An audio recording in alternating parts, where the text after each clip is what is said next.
सबका कल्याण, सबका उद्धार, ये हमारी आज की आध्यात्मिक चर्चा का विषय। सबका कल्याण, सबका उद्धार। कलकत्ता के एक भाई ने मेरे से कहा कि हमारे जो मालिक हैं वो रोज़ाना कहा करते हैं कि तुम सत्संग में चलो, परंतु मेरे को अच्छा नहीं लगता था। जब उन्होंने कई बार कह दिया तब सोचा कि ये कहते हैं तो चलो। सत्संग में गए, केवल इस लिहाज से गए कि ये मालिक हैं और बार बार कहते हैं तो सत्संग में चलो।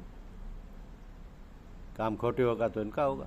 वे सत्संग में गए तो उनका मन लग गया और वे रोज़ाना जाने लग गए।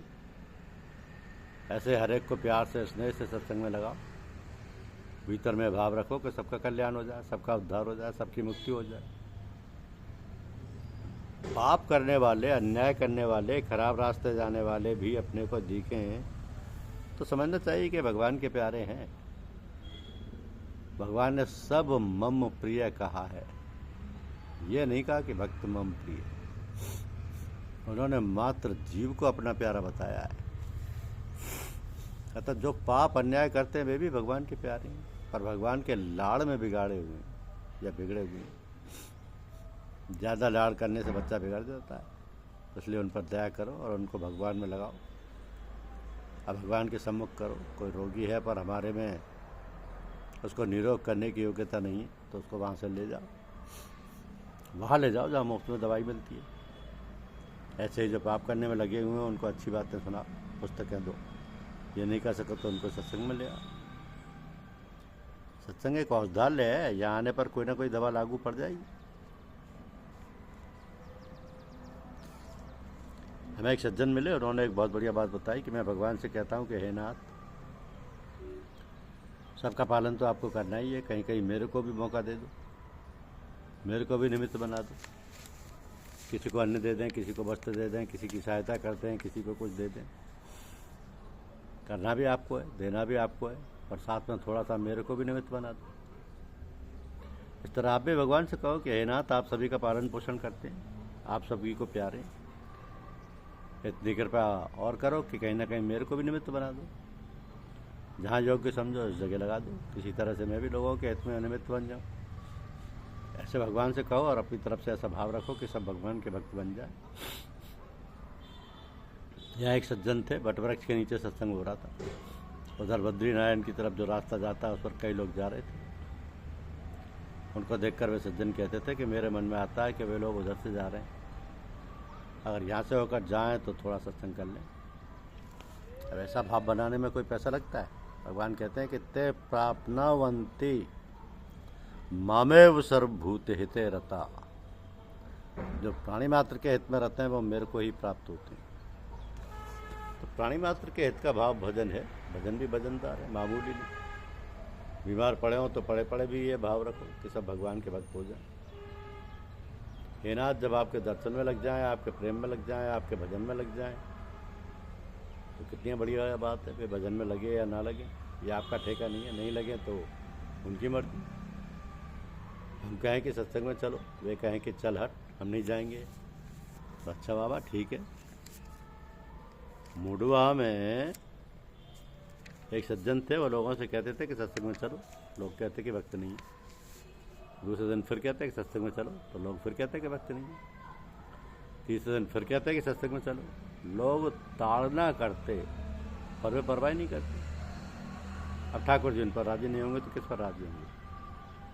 किसी से कुछ लेना नहीं, कोई स्वार्थ का संबंध नहीं, फिर भी भाव यह है कि लोग सत्संग में लग जाएं, भजन में लग जाएं, भगवान के सम्मुख हो जाएं। ऐसा भाव बनाने में क्या खर्चा लगता है? एक कहावत आती है कि हिंग लगे न फिटकरी, रंग झका झकाए। आध्यात्मिक उन्नति करने की ये अटकल किसी के हाथ लगती है? ऐसी बढ़िया विद्या आई।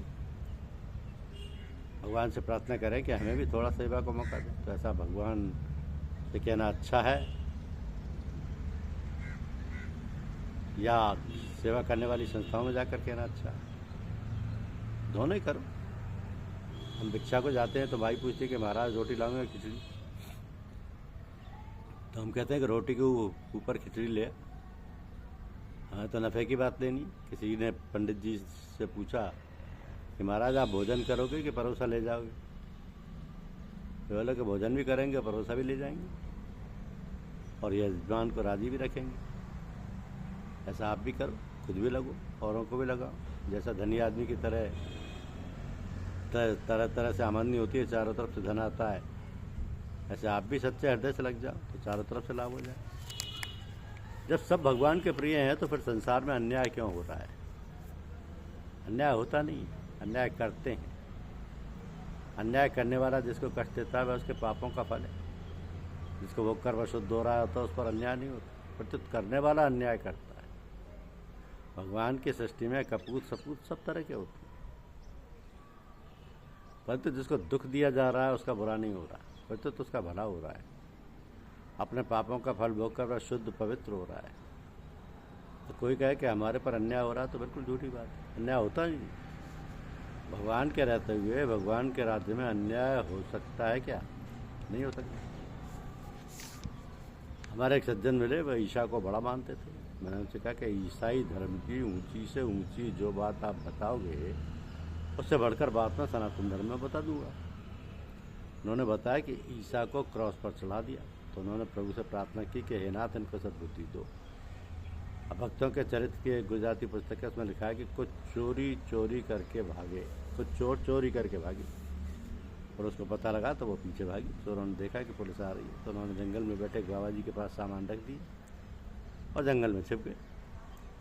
बाबा जी आंखें बंद किए हुए भजन कर रहे थे। पुलिस वहाँ आई और चोरी का सामान पड़ा देखकर लगी मारने बाबा जी को। चोरी करके साधु होना बैठा है। तब बाबा जी ने ये नहीं कहा कि इनको सद्बुद्धि दो, वो बोले बंधु तू जाने छे, अर्थात है प्रभु सब कुछ आप ही जानते हैं। अभी मैंने कोई कसूर नहीं किया, बैठा बैठा भजन कर रहा हूँ फिर भी मार पड़ रही है।